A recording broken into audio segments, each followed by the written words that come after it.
Welcome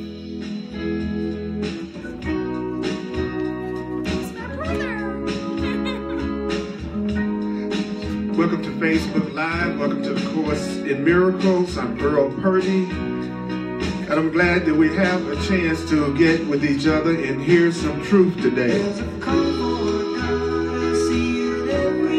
We're going to talk about the experiences that you go through when you're making a spiritual transformation. We're going to talk about the things that we experience when we've decided to really change our minds. So I want to welcome everybody. We have a lot of brothers and sisters watching online. So this is my brother John Christmas. So check out these lyrics. Check them out. You and me were not that far apart. Yeah. You were beating the same heart. We've been together from the start. Say what? Tell me, can you hear it? Tell me, can you feel it? Put your arms around it and know that we are one. Yeah, yeah, we are one. Now let's come together and understand that Christ was born inside of every man. He's waiting for us to choose him as ourselves. If you choose him, you know you choose me too. Everyone becomes a part of him. And then you know that love is who I am. Say what? Let's do it. You and me, we're not that far apart. Yeah, we're bleeding the same heart. We've been together from the start. We've been together from the start. We've been together from the start. Can you hear it? Can you feel it? Can you feel it? Tell me, can you feel it? Put your arms around it and know that we are one. Welcome to Facebook Live. Welcome to the Course in Miracles right here on Sunday.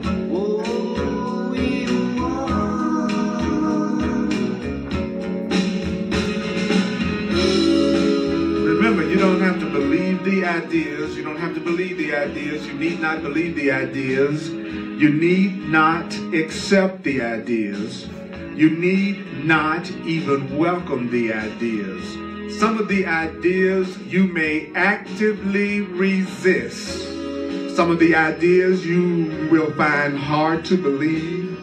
Some of the ideas you will find quite startling. You're not asked to judge and analyze the ideas at all.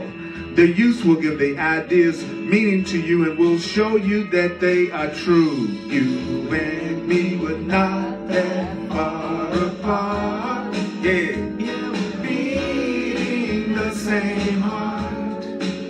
We've been together from the start. Oh yeah.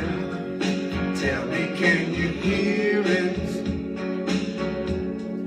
Tell me, can you feel it? Put your arms around it and know that we are one. Oh, we are one. Christine, we are one. We are one. Yes.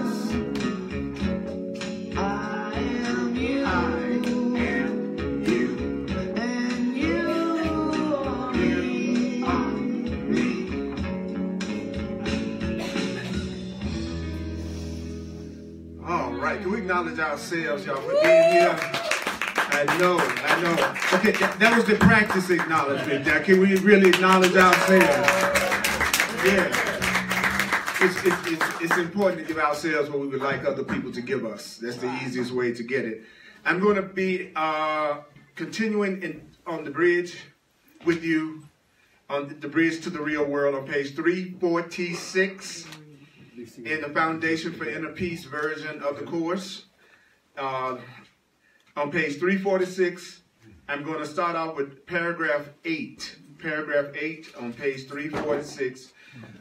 What I would like to ask you to do is to really keep in mind that you don't have to believe this, okay? You don't have to accept it.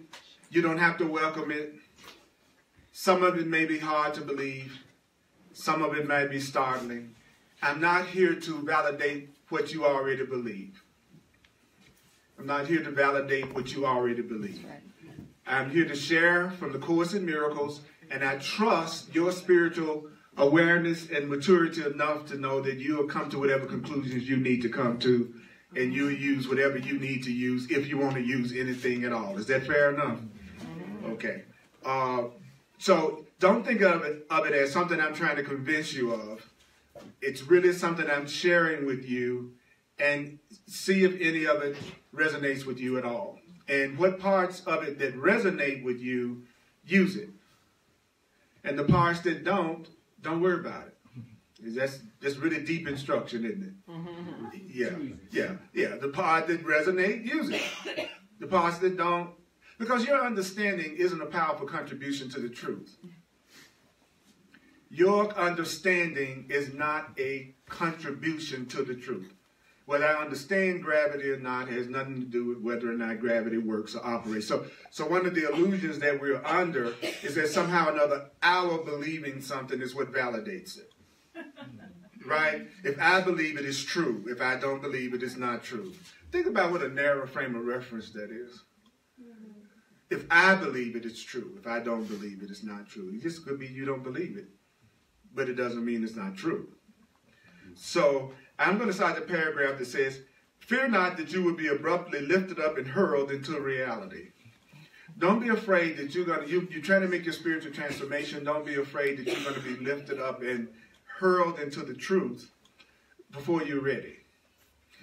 It says time is kind, and if you use time on behalf of the truth, if you use time on behalf of love, if you use time on behalf of reality, the Course in Miracles says, then time will keep gentle pace with you.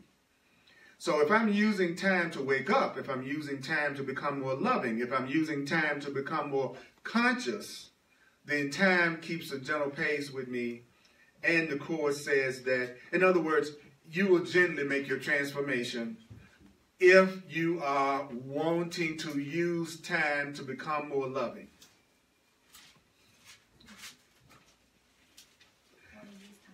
The urgency is only in dislodging your mind from its fixed position here in fear and separation. So it's urgent that we get out of a sense of separation from each other. It's urgent that we get out of thinking that we're different ultimately from each other, just because we look different, and because we had different backgrounds, and just because we grew up in different cultures or races. It's time to, okay, we pulled off being different. That's done. Nobody in this room looks like anybody else in the room, okay? We all got our uniqueness, right? So that's done. So what is needed now is to go beyond the sense of separation that we have, to go beyond the fear that we have. And the Course in Miracles says that the urgency is only in dislodging your mind from its fixed position here in fear, because the Course in Miracles, to get past the Christian terminology and the way that it's written, don't forget that the Course in Miracles is only talking about love and fear. It's only talking about love, and we can make it more complicated than that, but it's only talking about love and fear. So when it says the urgency is only in dislodging your mind from its fixed position here is fear. And it says, this will not leave you homeless and without a frame of reference. So just because I'm letting go of my fixed position and my old ways of looking at things, it doesn't mean I'm not going to ultimately have a new frame of reference to use. Now, you may be experiencing a period of disorientation. So some of you all might be going through, if you really own it, see, there's no way you're really trying to change the way you think for real and not go through some disorientation, because you're letting go of one way of thinking and you're also trying to move into a new way of thinking. So there's going to be a period where you feel confused and disoriented.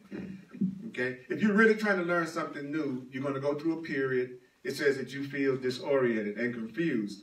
And this is what you go through before you actually experience the transition into awakening and into love, is that you go through disorientation and confusion.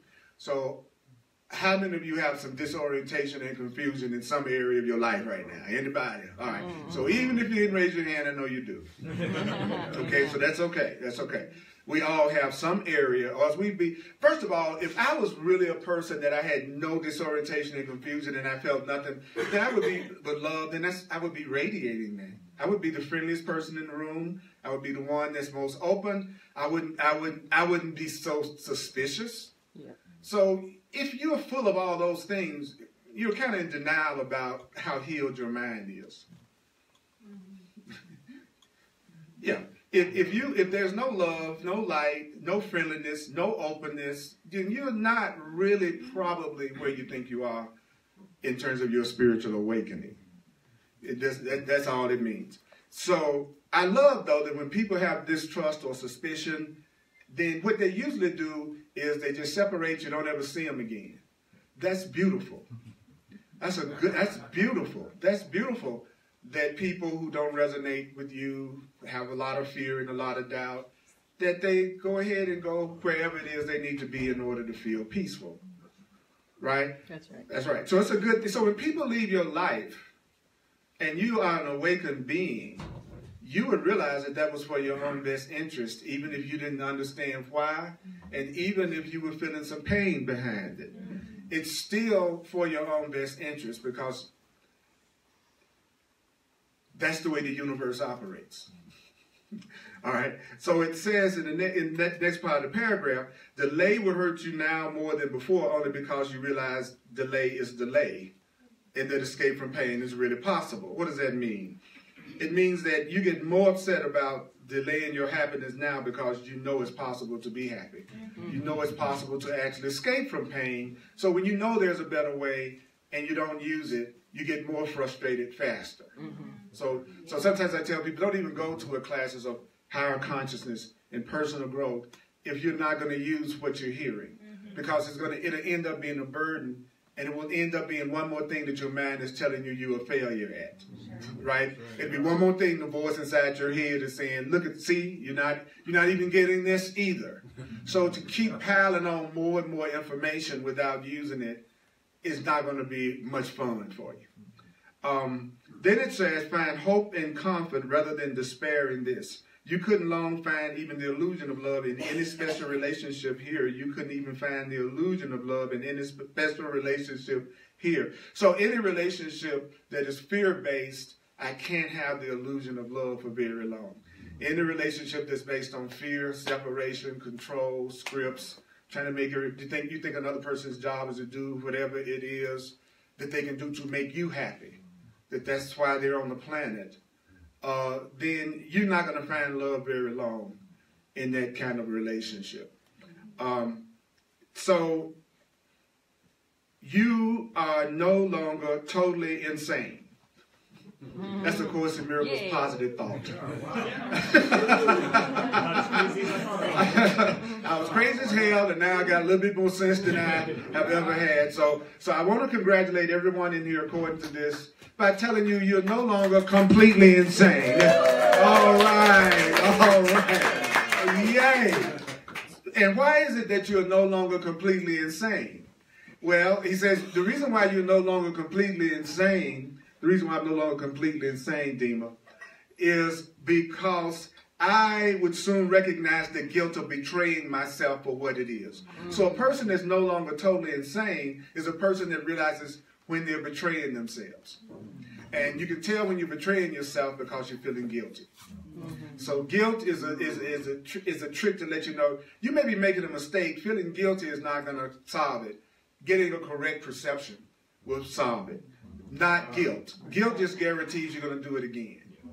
Think about how many things you felt guilty about in your life that you said you were not going to do anymore, and you've done it. So all of us know guilt in and of itself doesn't stop it. If that was true, it wouldn't be a problem in the world. That's right. Because if you really think about how most people, they pride themselves in how guilty they feel about stuff.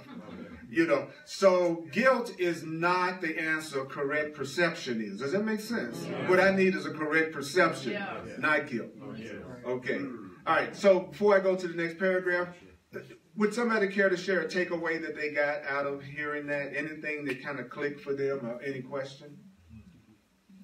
So disorientation and confused period, I'm so there, but how about super grumpy and that kind of space where I've not usually been that way in my life, and I'm just super irritable and grumpy, and I'm doing all this work, and I feel that I must be in resistance, and that may be... Well, that's still the period of disorientation and confusion. It's also your old self defending against your new transition. Okay, so when you first begin to make headway, your old self does everything possible to keep you from doing it by making you focus in on the things that upset you or feeling grumpy. So what you go is, my ego is feeling grumpy. My ego is feeling upset. Don't identify with it as you. That's your old self doing it, and it's not really you. Yeah. And it's so don't, I love how the Course says, you will get to the point that you won't get upset about being upset. Or you won't get angry with yourself about being angry. In other words, you stop making a big deal out of it. You go, I'm feeling grumpy today. And then you go ahead and do what you need to do and what needs to be done. Because your ego, that part of you that thinks it's separate and fearful, that part of us likes conflict. Because the fear-based part of us can only exist through us being in some form of conflict or fear or anger. So there's a part of us that has a vested interest in keeping us upset about something all the time. And it's a distraction to keep you focusing in on your purpose and your goal and the truth. Damn. Which I love that. That was a southern damn. That was a damn with a southern accent. You know, damn. I know. That's like one paragraph of the Course in Miracles. Anybody else before I go? Yeah, I find this part about delay hurting you more. Uh-huh. You know, I'm a master at that, you know, and I'm trying to work through it, but, you know, it's like, I almost think my own masochistic attitudes about myself cause me to do this. Mm-hmm. Say it again. You know, my own possible masochistic attitudes about myself cause me to war with that. I'm finding that, you know, I mean, I was reading this on the plane coming in the other day, so it's all starred and highlighted all over my book, you know, so, I mean, I find that, you know, the desire to move forward and this kind of masochistic, I guess you could call it, you know. Well, the Course in Miracles says that, you know, one of the things is that it says that we tend to go back and forth between being atheists and martyrs. So he says an atheist is not someone that says, I don't believe in God. He says, the Course in Miracles says an atheist is anyone who thinks they are alone. Which I think is a really interesting way to put it. Yeah, because if I really knew I was connected to Source, then I would never feel alone. And I wouldn't try to use other people to fill up that hole I think exists within myself. Which is what most people use special relationships for. There's something missing and lacking in me, and I need you to validate me and make me feel special and make me feel important. So that's going to cause you fear at some point, because anything that would take that person's attention away from you, you would see as a threat. And the Course in Miracles says that in most special relationships, the other person in the relationship is only interested in what you're thinking in terms of, is what you're thinking going to take you further away from me, or what you're thinking is going to bring you closer to me? I don't really care about what you think. I just want to know, is it going to make you feel more separate from me, or maybe leave me, or is it going to make you feel closer to me and make me feel more special? That's how much I'm interested in what you're thinking. You know what I'm saying? So sometimes people will come here to check me out. You know, if they're with somebody, and and that's okay. That's okay. What you think about me is none of my business. So that's all right. But again, it's right back to, is this going to take my partner away from me in some way, or is what he's saying going to bring us closer together? And that's the value of it. So we're no longer wholly insane, so we recognize at some level that we should be coming from a place of wholeness and completion, as opposed to needing someone to validate us, even if we can't pull it off perfectly yet. So readiness is not mastery. So just because I'm ready doesn't mean I've mastered it. So I'm ready to love you all. I haven't mastered it. Yeah, you can tell that when I give you a finger. You know, so it's like that's kind of like you can get a hint whether or not I've mastered love yet. You know what I'm saying? But that's my call for love. That's what you're doing. You calling for love in traffic every day, every day. Okay. So, CJ, online, has anybody had said anything you noticed? The biggest one is having two things: having correct perception of where we are in the moment, and then several people are really enjoying being part of the partially insane society. That's right. We are all members of the partially sane society. Partially insane. Okay, let's go on. So don't be afraid you're going to be abruptly lifted up and hurled into truth and love before you're ready. If you want to be a more loving person, time will keep a gentle pace with you in your transition. If you change over to the new way of thinking, it will not leave you homeless and without a frame of reference. You're going to feel like delay is hurting you now more than ever before, because you know that escape from pain is really possible, and now you really believe you could possibly be happy. So that's why delayed happiness bugs you more than it ever bugged you before. So find hope and comfort. Be glad that you can never have an illusion of love last. So be glad that relationships that are not loving in your life do not last. You know, that's good. That's good news. If it's real, nothing real can be threatened. Nothing unreal exists. If it's real, nobody can threaten it. That's why you don't need to be freaking out and jealous and stuff. If it's real, nobody can threaten it. If it's not real, it's not there anyway. Okay. So let's go to the next paragraph. I love this stuff. It says, nothing you seek to strengthen in the special relationship is really part of you. You can't keep part of the thought system that taught you the special relationship was real and understand the love thought that knows who you are. Now, when I say special, I'm saying a fear-based relationship. Okay, I'm not talking about it the way most people think of it. When I say special, it means it's unlike the love of God. It's a relationship that is not the reflection of the love of God. And the love of God, according to the Course in Miracles, is a love that is equally given to all. So y'all know we're not doing it. So you ain't got to jive ourselves about that. You know, we do specialness very good. I'm very good at singling people out for my attention above other people. So I can do specialness, but this loving everybody, it's got to involve something beyond the way I do it.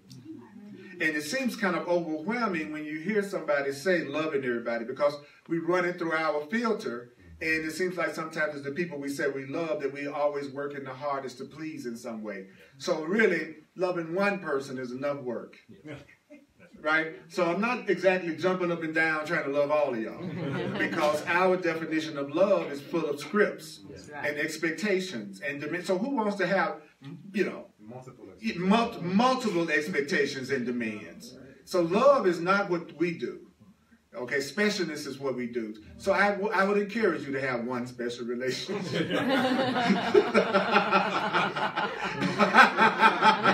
I don't see why nobody want to have 10 or 12 special relationships. You know, oh, God, that sounds like a lot of work, especially at Christmas time. Oh, yeah. Oh, man. My God. All righty. So the Course says, you have allowed the thought of your reality to enter your mind. So in other words, you have allowed the truth to enter your mind. And it says, and because you invited it, it will abide with you.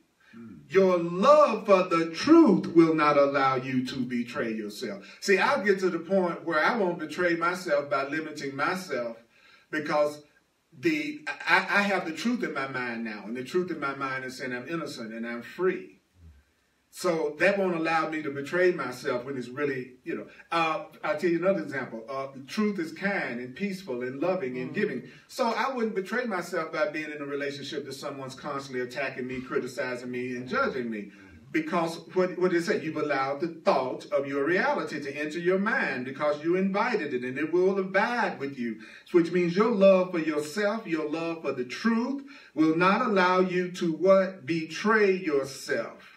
So you would never enter a relationship where your truth and who you really are could not go in that relationship with you. The Course in Miracles says that you know, the way that we do relationships is we try to get the person out of it. And then we just try to join with our fantasies in uninterrupted bliss. So I have a fantasy of what I'd like to experience. You may not agree with that or want to do that, Patricia. So I got to get Patricia out of the relationship, right? With her thoughts and her desires so that you can act out my fantasy. So when you wake up, you won't go into a relationship that you can't be your authentic self because you're trying to please somebody else, even if that's not you, which is what I used to do. I thought a relationship was sacrificing myself for the other person, that was what love is. I love you, so I'm going to give up everything I value, what's important to me, because I love you. And nobody who loves you would ask you to give you up. So that's the first red flag for me. How come I was okay until I got with you? You know, I was okay. I was pleased with me. My friends were pleased with me. Then I get with you, and all of a sudden I need to change this, and I need to change that, and I need to tweak this, and I need to tweak that. Well, then that's telling me that you really don't care about me. You just want your fantasies fulfilled. And you think of me as the person that's supposed to fulfill your fantasies. Now, you're not really interested in me. And the more insecure you are, the more you're going to need that. You're going to need somebody to fulfill your fantasies. Because you come up with your idea of what you think is going to validate you. And then they're supposed to do it. And go to work, and pay their bills, and go to the cleaners. And, you know, think about it. You know, wow. So your love for yourself, your love for the truth will not allow you to betray yourself, and you could not enter into a relationship where it could not go with you. Why? Because you would never want to be apart from your truth. Yeah. So I'm not going to go in any relationship I can't take my truth into. Right? Yes. See, I mean, the Course in Miracles is just bam, bam, bam. That's what I like about it. It's no shades of gray in it. It's just bam. You know, like my beard. You know, it's like there's no shades of gray. You know, I got lots of shades of gray. Okay. All right. Any takeaway? Anybody get a takeaway out of what we just heard? You know, the most beautiful tool that this just gave me from relationships, and not even just romantic, but any form of relationship, is that if I am in that relationship and biting my tongue, or not allowing myself to authentically represent, then that's a special relationship that is betraying myself. Thank you. Yeah. That's exactly right. My definition of love is unlimited communication without fear. Yeah. If I'm with somebody and I'm having to have a lot of private thoughts, and I'm afraid to tell them what I really think, then I don't even have to put, I'm not expressing love with them. So, and in my past, the people who were most special to me were the ones that I had the most private thoughts with. Yeah. Because I was afraid to say things that might cause me to lose my specialness. And then my regular friends, I tell them everything. Yeah. So who was I loving more? The people that I would reveal myself to openly without fear? Or the one I say I love the most, that if I see a waitress walk by that I think is attractive, I'm breaking my neck trying to look the other way so she won't get upset with me. So who's the one I'm loving? Right, your friend, because you say, oh wow, I saw that she was really attracted to me, blah blah blah blah blah. Doesn't mean you're gonna do nothing. Every time I go to the museum, I don't try to take the paintings home. You know what I'm saying? You know, I stand up there and look at it, you know, but I don't try to snatch no painting, you know. If I see a parade going by, I don't grab the majorette out of line, I watch it. You know, so as you begin to wake up more, you'll find yourself coming from what we call your witness self, where you are really just observing more than you're trying to get. Right? And so when I do meet somebody, I check in with myself to see if my drive to get has come up. Yeah. You know, it's like I'm with you, am I trying to get something from you? You know, and I'll try to check my motives out. If I'm attracted to somebody, I'll try to be honest with myself and go, what's the purpose of this? What is it for? What do you want? What do you want that for? And you'd be surprised how you will make much fewer mistakes in relationships if you just pause and go, what is the purpose? What is it for? I want to go out with this person. But, you know, someone asks you out, then you just say, what for? Just try. Just go, what for?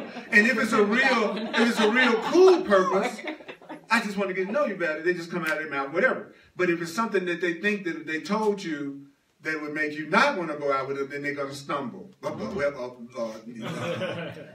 they went, what you mean, what for? You fine. That's purpose enough. It doesn't matter if you have a mind. No, it doesn't. I prefer you not having a mind. If I'm just interested in your body, I prefer you not have a mind. Right? So a fear-based relationship, there's no interest in the consciousness of the person. In a love-based relationship, that's the most important thing, is the consciousness in the mind. So I'm resonating with betraying and delaying, because I feel like as I delay, I'm betraying myself. And so the other day I had an experience where I knew that I was unplugged from source, and I was like not feeling the flow, and I was feeling very disoriented in my day, and I was like, Paris, just pause and plug into God. And I wouldn't do it. It was really interesting to like watch myself not do what I knew that I needed to do in order to be in that flow, I guess. And so I'm just witnessing that part of myself, and I don't want to betray myself, and I don't want to delay myself, and I want to give myself full permission to really step into the connection of God always. Yes. It was miserable. The orientation was so miserable, but I wouldn't fix it for myself. That's what I'm saying. That's the old self defending against the truth. That's all you have to say. That's nothing. Whenever I do that kind of stuff, I say that's nothing but the part of me that's trying to trick me into thinking that I can't have peace. So, but I did that, and I was witnessing myself in that, but I was still miserable. I was still floating around, like not knowing what I was doing, confused. It was a very strange day. But that's why I wasn't beating myself up. Right. But that's why remembering the truth is helpful, because remembering the truth would tell me, oh, it told me I was going to go through disorientation and confusion. Yeah. See, that's what you do. You go, I'll go, okay, I'm feeling disorientation and confusion that I was told that I would feel. You know, because I've dislodged myself from an old way of thinking, and I haven't embraced a new one yet. So once you give yourself a reason for it, it won't last as long. Yeah. You see what I'm saying? Yeah. And another way to get rid of those kind of thoughts quickly is to remind yourself they can never have an effect on who you really are. That your real self, your spiritual self, your love self is never affected by your criticisms and judgments that you have about yourself or things. Because why do I get so upset? Because I think it's going to change something about me. Yeah. So it can't. You are love, you are loving, you are lovable. And anything that you tell yourself other than that is the self-betrayal. That betraying myself is me judging, condemning, and putting myself down. That's self-betrayal also. Megan? I would say even the fact that there's a contrast is a miracle. Because I know I've lived good portions of my life just in that perpetual state of mind of just not even knowing that there was this orientation. And so, you know, I feel really blessed that I get to plug in enough to know when I'm not plugged in. Because that in and of itself is not always the world I feel I'm living in. And now I get to know when I'm plugged out, and that's, I'm like, I like wow, that. look at that. I like that. I could know when I'm plugged out. So when you know, like, you're just in a spiral, like, consciously, and here all these years, it's like, when you're in that mode of just complete peace, I'm having a day like that. How do you step out of it? Well, you haven't told yourself enough that it's just your call for love. You haven't told yourself enough that, oh, this means I'm actually dislodging myself from my old way of looking at things and going to the new way of looking at things. That now the disorientation and what I call the spiral is a trick to get me to try to stop moving forward in my awakening. See, I would venture to say that when a person is upset, if you think that you have to immediately tell yourself something that's going to change you instantly, that's a trick. It's what you should do is completely feel the feelings without feeling guilty about feeling the feelings or condemning yourself about. In other words, have your spiral in innocence. You know, it's okay for you to feel like crap sometimes because of the things we tell ourselves. A lot of the pain comes from believing that we must not feel that way. I should not be feeling that way right now, so I'm going to make myself feel even badder about it. It would be better to go, I'm going to fully feel my feelings. I'm going to allow all my feelings. I'm going to embrace all my feelings. And I'm going to still continue to tell myself the truth. That's a much more effective way of dealing with upset. It's a trick to spend all day trying to get out of your upset from the perspective that there's something inherently bad about you being upset. Right. It's not anything inherent. It just means you're having a natural response to erroneous ways of looking at things. It's a natural response when you're looking at things in an erroneous way that you won't feel good. So don't beat yourself up because you're feeling the way you should feel if you're not telling yourself the truth. It's more important to recognize that you're innocent in spite of what you're telling yourself. See, that's the key. I was just gonna, like, that reminded me of the quote, like, what you resist persists. And that makes so much sense because whatever I feed gets bigger. So if I'm, like, feeding and putting all my energy and my resources and my emotions into thinking, you shouldn't be feeling this way, you shouldn't be feeling this way, you shouldn't be feeling this way, it's inevitably going to get bigger because that's where all my energy, all my attention, all my emotion is focused on, is not being where I'm at. Did you hear that? Yes. Okay. I'm doing an advanced mind and heart training workshop on the 13th of January. I'm going to mail out more details about it. But if you would be interested in it, it's hardcore. I'm telling you right now, it's going to be hardcore. Okay? So what I mean by that is I'm going to trust that you're showing up because you're really ready to do the work at a brand new level. And so I'm going to pass this around. And just put your name and your email and print, please. Please. I know y'all might like y'all's writing, but I don't know what the hell I be reading on a lot of time. I swear. Y'all, you know. Yes. Miss Benson. Yes, that happens to be me. No. I was thinking about what you said and really just being present with what you were saying. And something occurred to me, and I don't know where it is in the course, I just know that it's there. But Jesus says, he's not saying not to have illusory thoughts, so the ones that scare the hell out of us. He's just saying that you would have none that you would keep. So in other words, give me everything that hurts you. So if I could, like Earl was saying, when I'm allowing myself to feel whatever I'm feeling, and ask the Holy Spirit for another way to look at it, eventually comes around.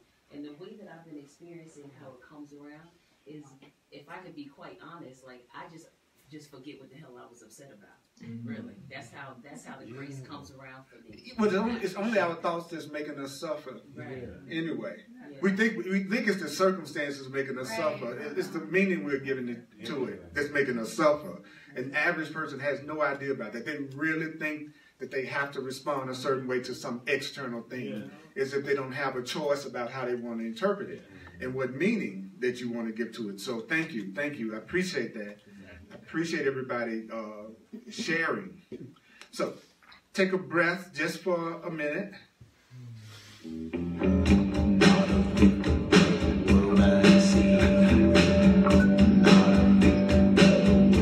It's okay to rock the heat. And listen to this.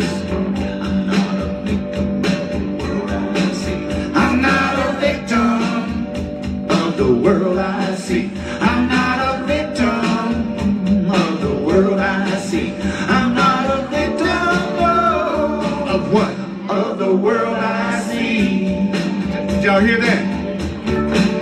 I'm not a victim of my mom. I'm not a victim of my pa. I'm not a victim of events or circumstance at all. I'm not a victim.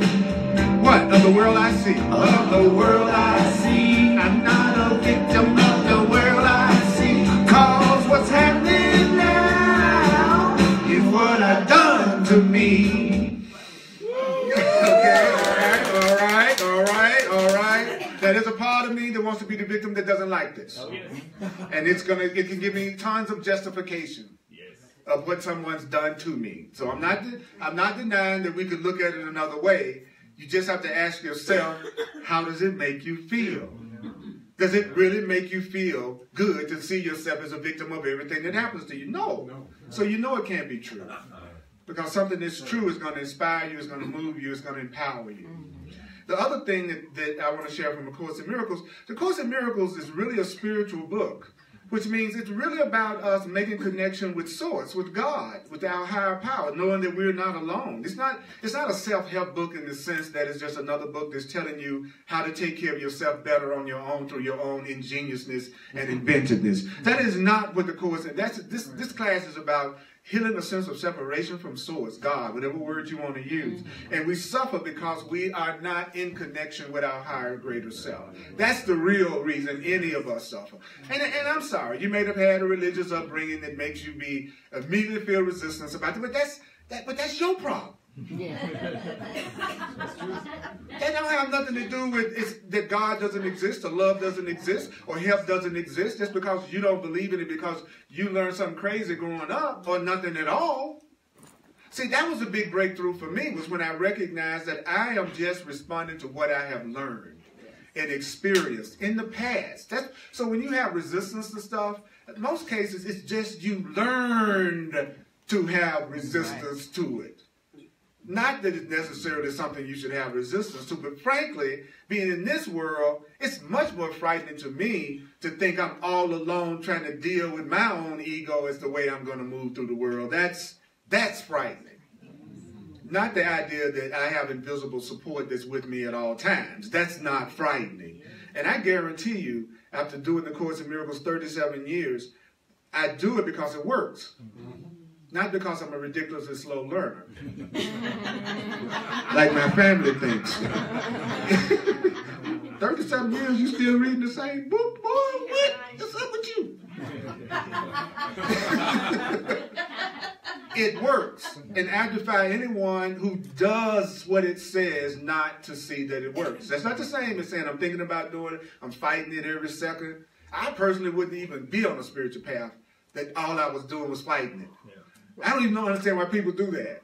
You know, why would you choose a path that you hate and fight all the time? It's not the same as saying it's not okay to question and have an open mind. There's a difference between that and you just out and out not liking it, resisting it, and don't care to even study it. That's two different things. So I know why I know the person's ego will make them get into a curriculum that they don't enjoy because that increases their fear and conflict. Which keeps the ego going. So a person's ego will bring them to my class as well as a person's spirit bringing them to the class. Yeah, it'll bring some people to scare the hell out of them to make them back off. And then some people, it's because they're really going to benefit through what they're hearing and they're turned on by it. So I'm aware of that because I know that all of you all are interpreting everything that I'm saying. And so you're not really hearing what I'm saying. You're really hearing your interpretations of what I'm saying. And then you're reacting to your interpretation of what I'm saying. And then saying, I said it. So what are you saying? Exactly. Are we clear on this? Are you clear that you are not hearing me? Yes. I mean, it's important to recognize that you're listening to you. I'm saying something, you're judging it, and then you're listening to your judgments. And then you're reacting from your judgment of what I said. So remember that the next time you're having a conversation with anybody, we're all doing it. We're all interpreting everything that we're hearing according to our past experience. It's like if you meet a guy and he says something to you that's very loving to you. I heard that before. And so the person who I heard that from the last time I got hurt through. So now I'm going to distrust what you're saying based on my past experience. So I really haven't heard this person. I just heard my own past.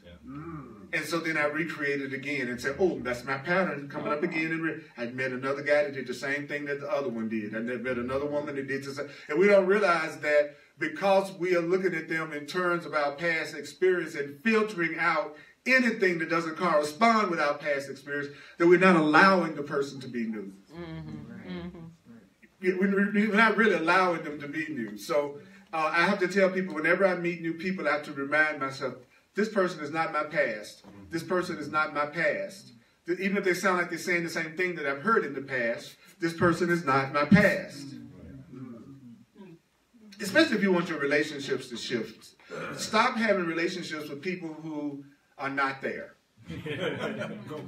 Right. If you're with me thinking about the last guy, then you are actually having a relationship with somebody that's not there, the other person. You're not having a relationship with me. See, you haven't seen me. You're so busy dealing with me in terms of what you experienced in the past. So you literally have to go, this person is not my past. Especially when you find yourself being tempted to deal with them like they are your past. Okay. A while back, I had talked about going to see my brother, and I thought we had reached a point of balance. And I went to, on this last visit, I went to see him, and before I went, I said to the Holy Spirit, please speak through me, help me here. And I don't know how I created it, but it just all blew up. I mean, it just blew up. Well, I'm sitting here thinking, like, how did I do this? How did I ask them? Well, the first mistake that you made is that you had some type of expectation about how he should respond to your attempt to be kind. So you didn't really approach him in the correct way. Just because I'm ready to deal with you differently, that doesn't mean necessarily that you're going to be ready to deal with me differently. So that's why I have to go into the situation knowing that I want to give love. And not go into the situation with, okay, that means we're going to heal, and we're going to kumbaya, and we're going to hug each other. Because now I'm right back to the expectation of something outside of myself, or somebody outside of myself needs to be different for me to be happy. I didn't feel that I was doing that. I felt that the result let you know you were doing it. So always work back from the results if you don't want to fool yourself. If it ended up with, in your perception, a blow up or upset or whatever happened, that was your way of letting you know that you were not going into that situation with the pure attitude that you thought you had. That's what's so good about this mirror out here. It keeps us from fooling ourselves. And that's what we get upset about, because people love to fool themselves. So, that. Right, because he validated something that your ego wanted to believe about yourself anyway. Or if it blew up and he felt at peace with it, that would be different, right? Right. The optimum goal is to be centered and peaceful no matter what appears to be happening on the outer. That's our goal. Not that everybody's going to react to what we want them to do the way that's doing what everybody's already doing anyway. That's what everybody's already doing, right? So really, to be truly different, it's got to be, I want to be so centered and so peaceful that regardless of how you respond to me, I won't lose my center, which means I can come out of a truly loving space, which probably will produce the kind of peace. The biggest changes in the people in my life that I've always wanted to have did not happen until I decided I was going to give myself peace no matter what. It never happened because I was trying to come up with a way that I was going to say something to them that was going to make them do what I wanted them to do, because that's the same thing everybody is doing who doesn't know the truth. The world is all about, if you were different, I'd be happy. That's the one rule of the world. If this person is different, then I'll be happy. It will keep you miserable for the rest of your life. You have to let go of, if he's different, I'd be happy. If she's different, I'd be happy. Because then you're spending all your time focusing on everything that needs to change except your mind. And that's the trick. So the level of my intensity of my upset after that was really the level of how much I was trying to control everything. Thank you, because that's what we call love. It's the extent to which I can control the person around me. So everybody's crime is just their crime is always, you're not doing what I want you to do. So I was really trying to nail him to the cross. Yeah, the amount of anger that you had let you know you were full of scripts. And he didn't act out your script, so it really wasn't a true giving. Right. It was the same thing we all do. He should have acted a certain way and responded the way I wanted him to respond, and then we would have had peace. That's what everybody's doing. And so I'm using like the whole concept of asking the Holy Spirit as a manipulative tool to create my own illusion. Yes, that's right. That's right. Oh, if we would all feel a lot more innocent if we admitted that there was a part of us that is totally and completely manipulative. Yeah. You know, if everybody just go ahead and get real and say that there's a part of you that wants everybody to do what you want them to do, the way you want them to do it, and that's just it. That is the way, and we think that that's the perfect day. When most people say they're happy and the day is going great, it just means the script that I wrote for myself for today looked like most people did, whatever their script is, and I will therefore say I had a happy day. That's all they're saying. When they say, oh, this was a great day, oh, your scripts appear to be acted out. You know, a truly happy person, they could have a car wreck, get evicted, and go to the hospital all the same day, and they still be happy.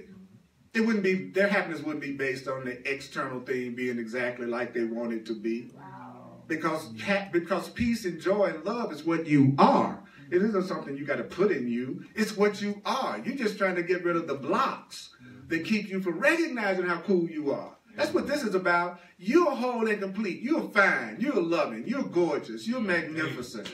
Okay? All right? Now, somebody saying that to a person who doesn't believe it brings up all of their suspicion. So the more I tell you that you're magnificent and you don't believe it, the more you're going to think I'm a con artist. You know, it's right. You must be trying to get something. You must be trying to get something, you know. So it's easy to tell secure people from insecure people.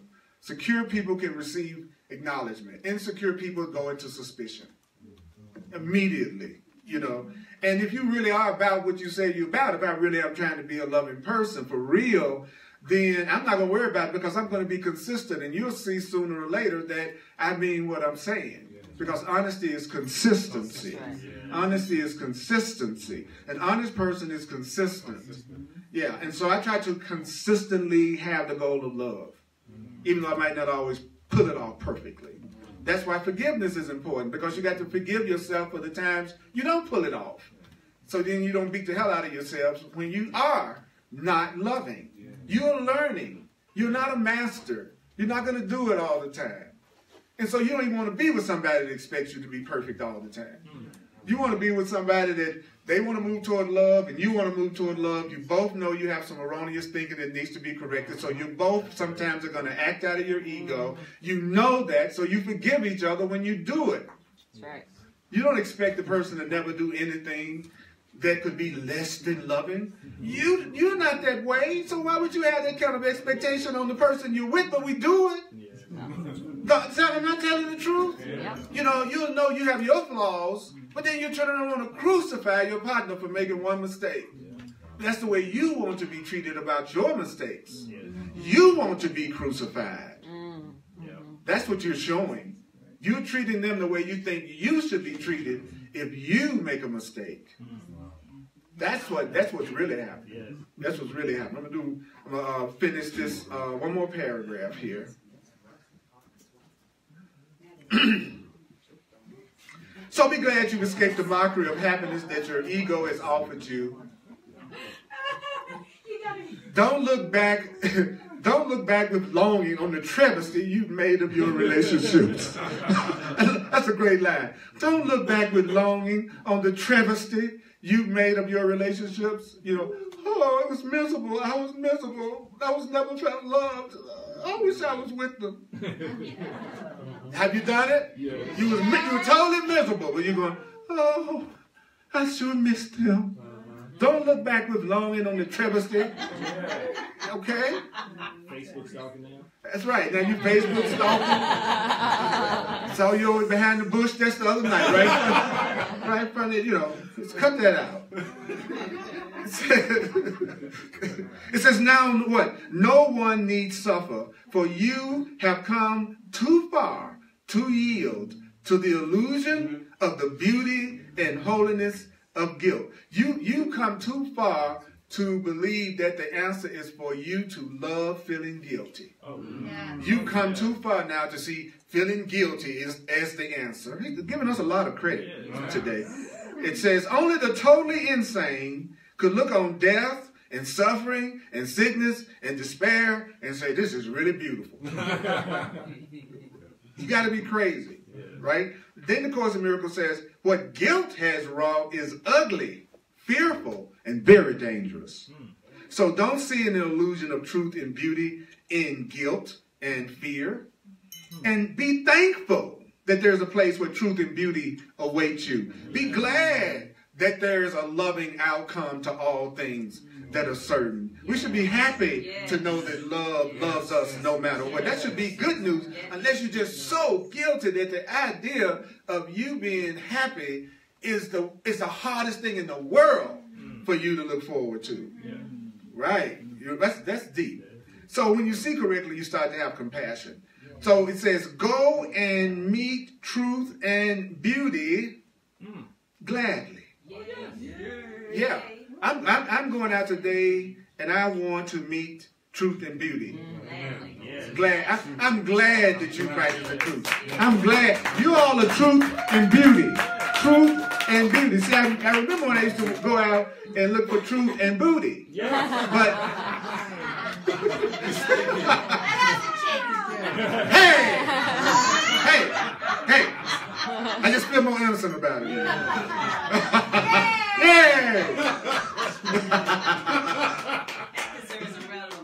Yeah, thank you. That's right. When I get it, you all get it. When you get it, I get it. That's right. That's what I'm looking for. You can have fun with people who have an innocent mind. It is hard to have fun with people who have a guilty mind. They can't do nothing without judging themselves. They can't do nothing without or even if they do let themselves experience something, they punish themselves later. So you with somebody and they say, I feel guilty. As soon as they go, you want to do something with them, and they go, well, I think I feel guilty about that. Don't pursue that. Don't pursue that, because guilt is a request for punishment and you're asking for drama. A guilty person is going to be a drama king or queen. I'm telling you. I'm telling you. Somebody that's always putting themselves down or feeling guilty all the time, that's a person who's going to attack themselves. And if you're with them, there's a possibility you might have to experience that. Because being in a relationship with the person means that you're saying, I'm willing to experience the results of your thinking with you. I'll say it again. Saying that I'm going to be in a relationship with you means I am going to be willing to have to, like you get ready to marry somebody and they got bad credit.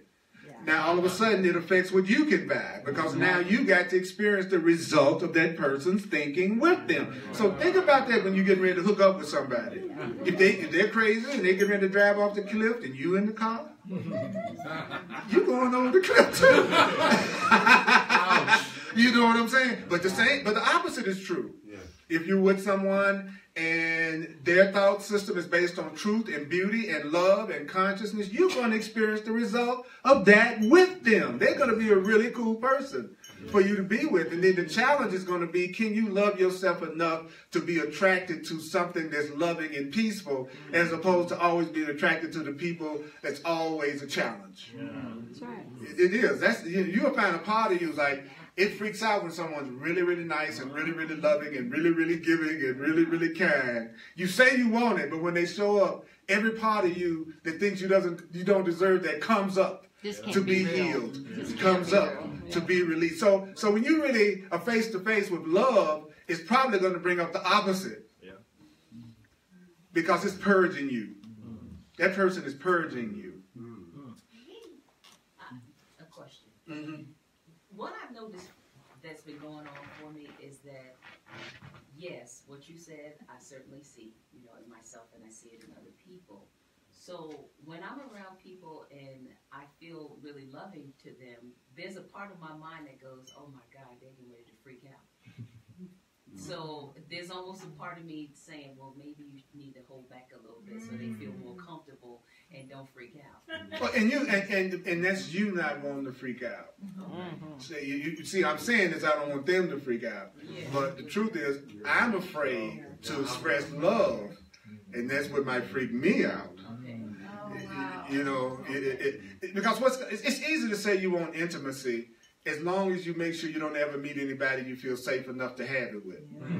Okay, then you feel like you can ask for it and say you want it, but it's not showing up.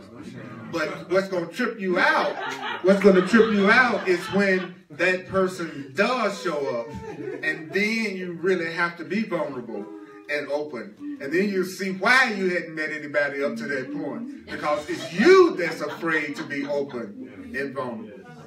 So yeah, Lisa and I have had this discussion. It's like where if somebody else is at a yes, then I'm at a no, and I'm okay with that situation.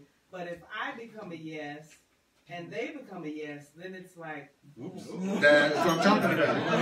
That's right. And that's what I'm always looking for. I'm always looking for total yeses. I'm going for the yes. You know, because it's just easy to do anything with somebody that wants to do it with you. It's a radical concept. The idea of doing something with somebody that wants to do it, because it's a challenge enough to go past our blocks, let alone choosing to do it with somebody that has a different purpose and that's opposing you. That's crazy. That means you don't really want it yourself. That's what it really means. If you say you want love and peace and you continue to be attracted to people who abuse you, then that's really what a part of you wants. Because once you've decided that you only deserve love and you're clear about that, then you know that you're being attacked in any form is opposite to your goal. And so you wouldn't move in that direction. But you have to have a clear purpose to evaluate situations accurately. If I go, I absolutely will not stand for physical abuse, period, then I don't have to wonder what I should do if somebody attacks me. Because I'm clear about what I deserve. But if I don't even know myself, then I'm going to try this, then I'm going to try that, and then I'm going to try this person, then I'm going to try that person, and I'm going to hope it turns out okay. You know, why? Because I don't have a clear purpose for the relationship. So have a clear purpose. Your purpose will create the circumstances that allow the purpose to manifest. I'll say that again. Your goal actually will create the circumstances that allow you to achieve your goal. That's why having a goal is so important. We focus too much on how am I going to achieve my goal rather than staying completely fixed on the goal. That's right. See, that's what we need to do. And then the universe will fill in the blanks. But you need to be clear. I want only love. I want only love. I deserve only love. I deserve only love. Even if the part of me don't think I deserve it, that's okay, it's there. But that doesn't stop me from setting that goal for myself. Even if I got a part of me that doesn't think I deserve it. That's no excuse. You still can set the goal. So go out and meet truth and beauty gladly and learn how much awaits you for the simple willingness to give up nothing because you recognize finally it's nothing. Giving up attack, that's not a sacrifice. Giving up someone not really caring about me, that's not a sacrifice. You get to the point that mistreatment is not a sacrifice for you to give up because that's not what you deserve. You deserve only love. Would you acknowledge yourself for hearing this much, Holy Spirit?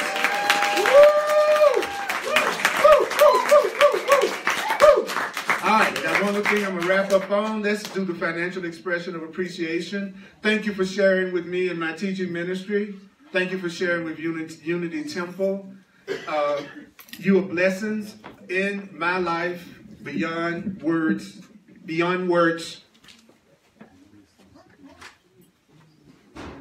I want to thank everybody for the incredible birthday wishes I got this past weekend. Is it your birthday? My birthday was Friday. I call it my continuation day. I see birthdays as continuation days.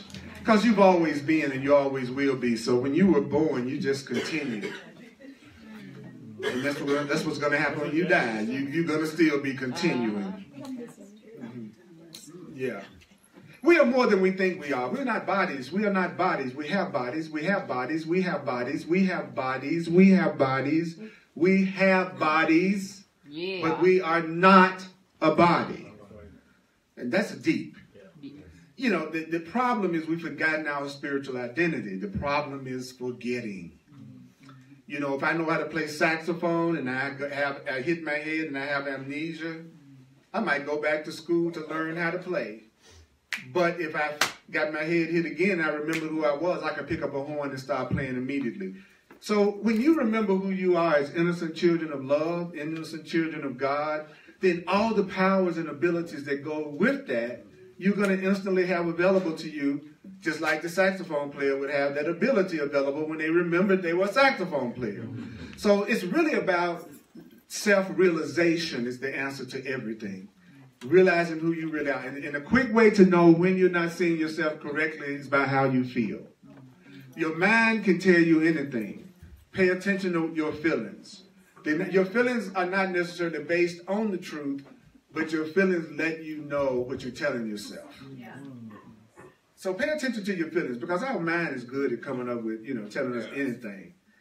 But you know how you feel. Those of you online, if you would like to make a financial expression of appreciation, you can go to my website, earlpurdy.com.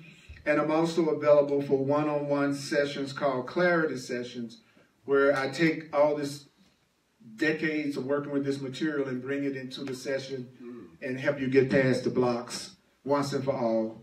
And those who are open to it, I also use my knowledge of astrology and numerology. There are a lot of ways to get information besides traditional ways of getting information. And they're a lot faster. But they also require more trust because they are seen weird. Right? So the help is everywhere. Just love yourself enough to avail yourself of it. You deserve love. You truly deserve love. You really, really do. So, Tuesday night, 7 o'clock Mountain Time, I do the Way of Mastery on Facebook Live. And then on Thursdays at 7 o'clock Mountain Time, I do a Course of Love. But on Thursday, where I do the Course of Love, starting January 4th, I'm going to do Course in Miracles that I call Hardcore Course. Thursdays at 7 o'clock. Okay, so, and I call it Hardcore. Well, you'll see why I call it. It's, because a lot of you, and it's a lot of people out there, they're not questioning this path anymore. They just want to do it better. Yeah. They decided, okay, I'm in. And so you've been doing this 30-something years. You can save me some time. Give it to me just the way you want to give it to me without being concerned about my reaction. Yeah. And that's why I'm doing it from home. You won't be able to get to me. You know what I'm saying? You don't even know where I live. I love this stuff. So I have a hard time sometimes relating to how I can relate to how people would get frightened or have resistance. But you get to a point that this is what's the most confident thing you can possibly hear. And then the insanity of the world is what you don't want to hear instead of the other way around. So take a breath. I'm not a victim of the future, not a victim of the past, not a victim of anything that really doesn't last. I'm not a victim. Can we go to it? Can we do it? Of the world I see. I'm not a victim of the world I see. Cause what's happening now is what I done to me. Now breathe and let's do it. I'm not a victim of the world I see. Listen, I'm not a victim of the world I see. I'm not a victim, no. Say what? Of the world I see. I'm gonna tell you. Truth and beauty wait for me. Truth and beauty wait for me. Truth and beauty wait for me. Truth and beauty wait for me.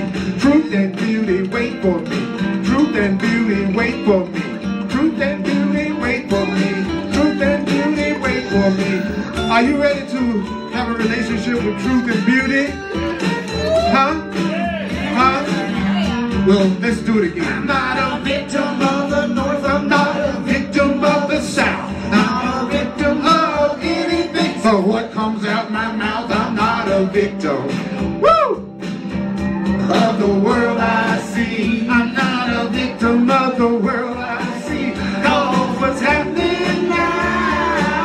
is what I've done to me.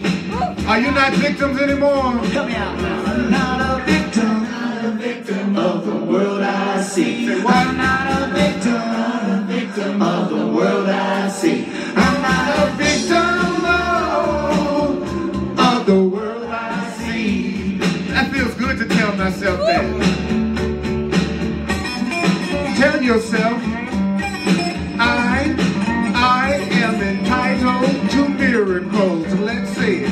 I am entitled to miracles. Say what?